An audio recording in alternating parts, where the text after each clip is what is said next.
I'm Allison Palmgren. I am the Assistant Director at the Weston Public Library, and I would just like to go over a few fun things that we have coming up in September, as well as some book recommendations from our library staff. So if you're interested in getting a little bit more involved in reading this fall, we have a ton of book groups that are available for adults and children. I'm going to go over the adult ones mostly today. I'll just give you a little reminder that if you do have kids in school, we have several book groups that are after school book clubs that are for grade school ages, broken up by grades. And those happen at the library directly following school for the most part. So if you're interested in that, do look at our calendar for upcoming meeting times and to sign your child up. They're very, very fun. So let's get into the adult books. So we have for our first upcoming book for the month of September. This is for our Novels at Night, and Novels at Night meets on the first Tuesday of the month. This one is on Zoom. It meets at 7 o'clock in the evening, hence Novels at Night. It goes over, usually it's a modern fiction book. The one that we're reading for September 2nd is The Director, and this one is by Daniel Kellman. And the book follows the story of a cinema director during the Second World War, or just prior to. He flees Nazi Germany only to have to return because of a family health emergency. And when he comes back, he becomes involved in the creation of propaganda films. So it talks a little bit about the dilemma and moral dilemma happening inside of this particular person. So that is The Director. There'll be a lot to talk about, and that is for Novels at Night. Now, if you are not interested in attending the book club, but you would like to read the books or see our back list of previously read books for any of our book clubs, you can always visit us at the library, come to the circulation desk, and you can grab the book or get it on our e-library, which can be accessed from our homepage at westonlibrary.org. And the whole list of the books we've previously read is available on our book club page. The next one we have here is for a virtual book club, and this one is a little bit more in author talk, and we partner with an organization called the Library Speakers Consortium to offer author talks with bigger name authors than those who might be able to come to Weston. And we've had some very big names in the past. But this next one coming up is with Hannah Nicole Mehrer, we believe, Mahrer. And this is Library Speakers Consortium. So you sign up and have a virtual talk with the author. You submit your questions in advance, and a few will be selected. Now, I've had my questions selected once, so I am in a very elite group, it seems, because I've only had it happen once. But this is with an author of this series, Assistant to the Villain. There are several books in the series right now, and it's a little bit of romance, a little bit fantasy, basically following the story of a young woman who takes a job with a villain, a fantasy villain. So yeah, she's got a bit of a crush on him, so there is a little romance there. But really fun read if you want to hear the author talk about her writing process and how to kind of do a little bit of world building as well as relationship building. You'll want to tune in for that, and that virtual author talk is at 7 p.m. on Wednesday, September 3rd. So good one there. Sign up on our website. You'll see that under our For Readers and Doers pages. All right, so this one is a book group near and dear to my heart. I lead the nonfiction book discussion group, and we meet on usually the second Thursday of the month at 2 p.m. in person, live in person at the library. And this is in the reading room. Now, the book we're reading for September is Paris in Ruins, Love, War, and the Birth of Impressionism by Sebastian Smee. This book is set during the Siege of Paris in 1870 and 1871. Who knew there was a Siege of Paris? If you didn't, you will find out a lot about it. and it talks about the birth of the Impressionist movement. So this is by the Washington Post art critic, who is well regarded for his books about art and art history. So read this one, talk about art in a tumultuous time. There are certainly some parallels that you can draw throughout history in other conflicts as well. So please join us in person for this one. Again, if you can't make it, no big deal. We're happy to have you just read the book and enjoy some of our selections. We have several years of past selections that our book group readers have rated. So if you want to get started reading nonfiction, you absolutely can pull from our list. And we're happy to print that out and provide you the hundreds of titles we've discussed, along with our very scientific ratings of them. And by scientific, I mean our opinions. All right, the next one we have here is another long-running book group, and that's our mystery book group. And this meets usually on one of the middle Tuesdays of the month, the third Tuesday mostly. And this is a mystery book group. This meets currently on Zoom, another Zoom offering, and that's at 4 o'clock. And this group was led by one of our reference librarians for many years. She is pivoting to lead another group that we will give information on soon, to reading some shorter books. I am taking this over with a couple of other folks who are also mystery readers.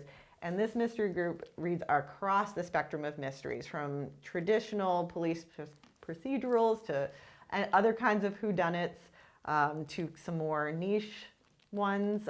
Recently, they picked a title that I really, really enjoyed. That was a medieval mystery, which was pretty cool. That was The Wine of Violence. The author's escaping me, but something you don't usually consider, a medieval mystery with nuns and priests and all of the things that having a closed society in a convent can really cause, or a monastery, sorry, can cause some very interesting who was the perpetrator kind of questions. But getting to something a little bit more modern, we're going to be reading the first in a series.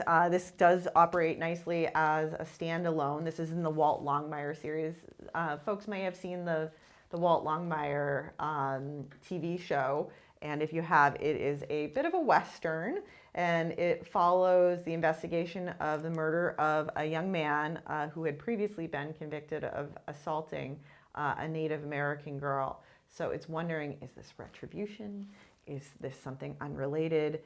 Lots of twists and turns. It's not a very long book. Well, I suppose it is.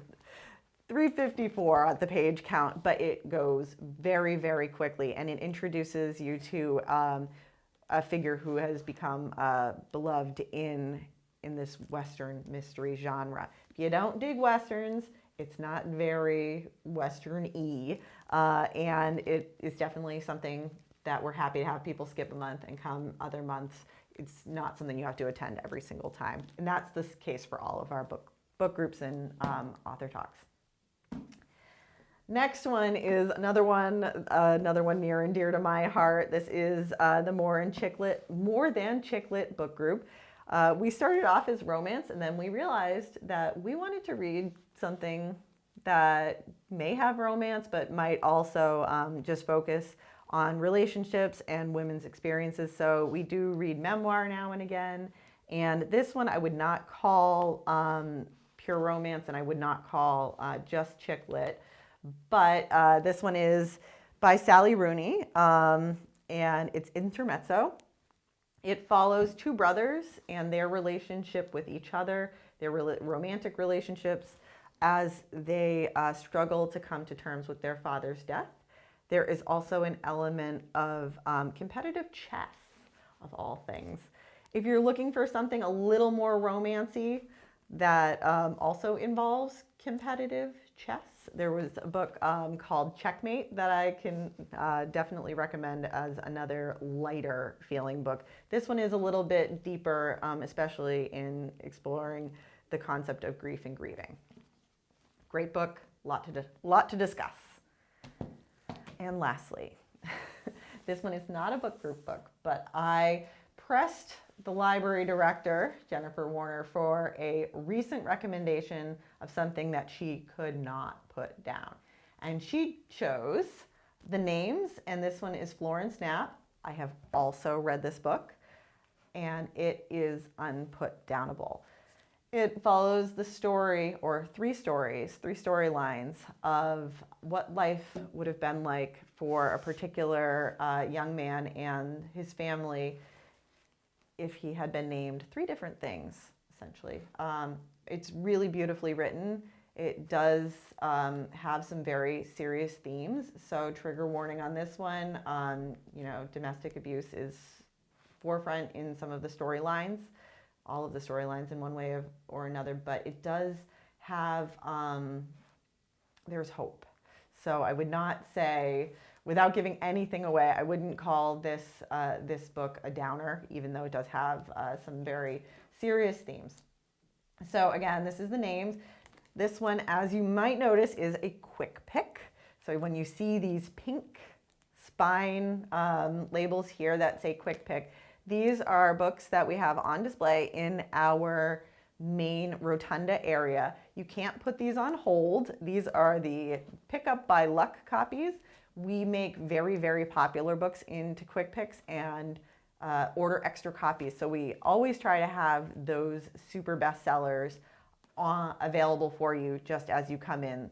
So while you can place a hold on one of these books that becomes a quick pick, if you're stopping by the library to pick up other things or to browse, always look for our quick pick table, and you might just get lucky that you'll get that thing that is like the big next best thing sitting right there waiting for you to grab it. So as you go into September and into the fall, don't forget that the library is here for you for all of your reading, entertainment, and informational needs, especially for these great new bestsellers. Stay tuned if you're interested in seeing a little behind the scenes look at what happens to library books before they come into your hands with our technical services staff member, Dominique.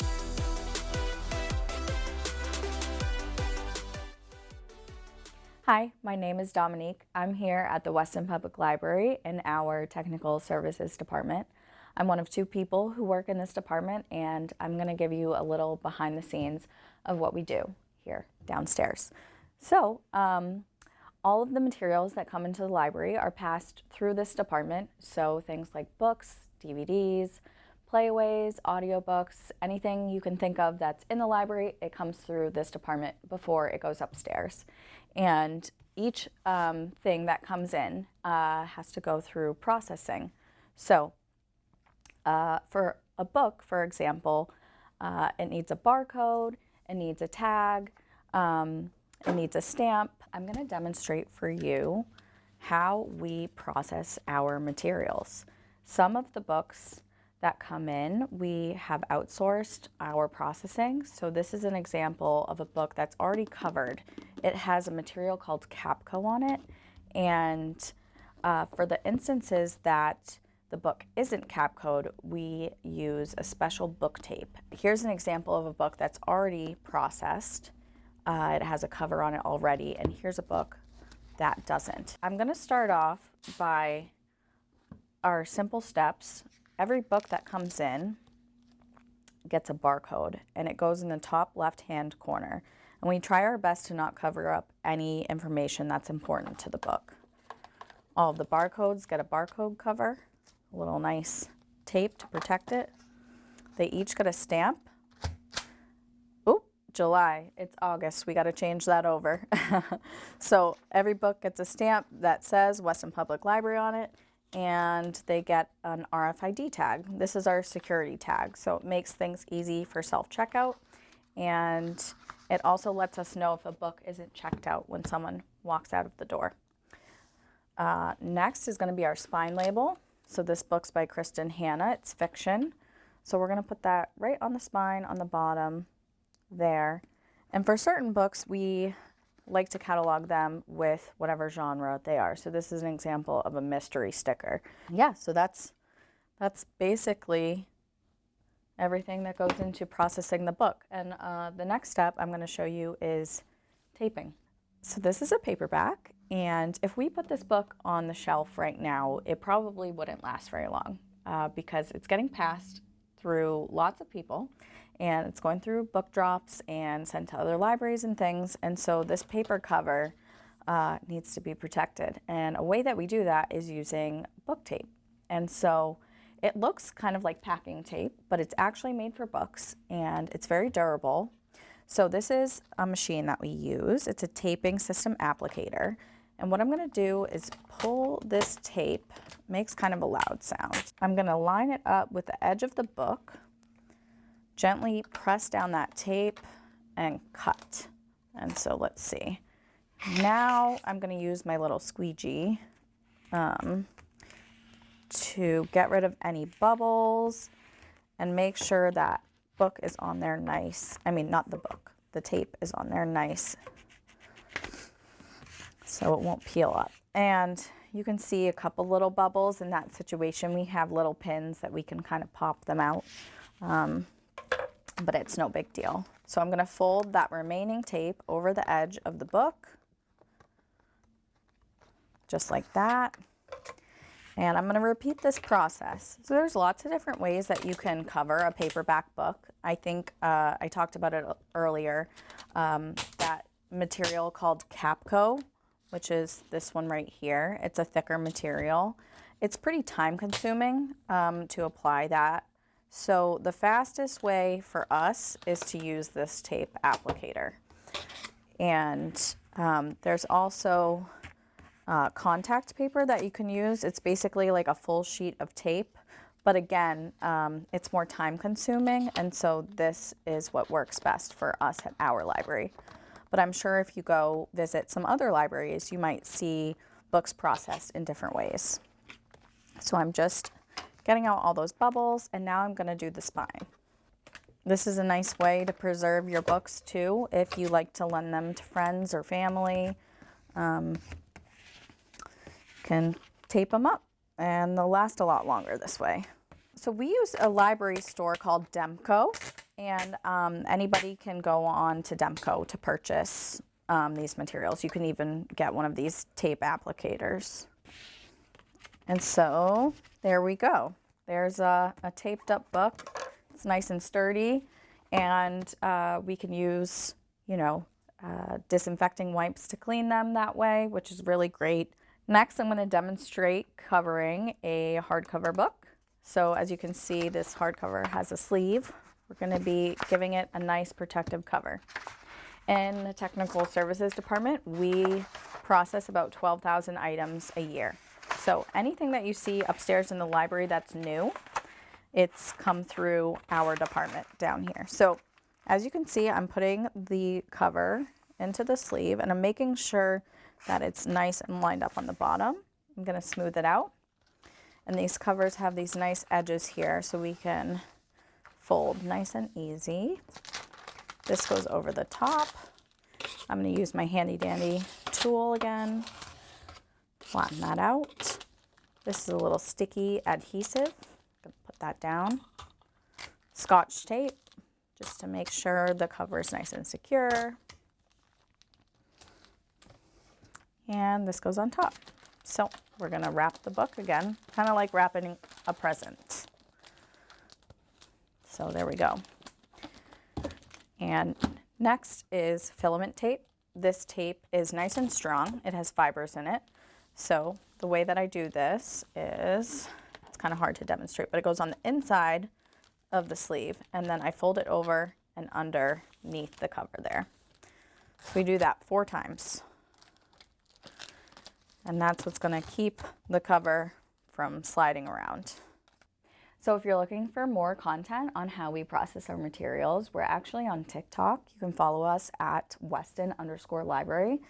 Our TikTok has lots of videos of behind the scenes, how we process our materials, how we do displays, how we fix up old books, lots of fun stuff on there. So check us out.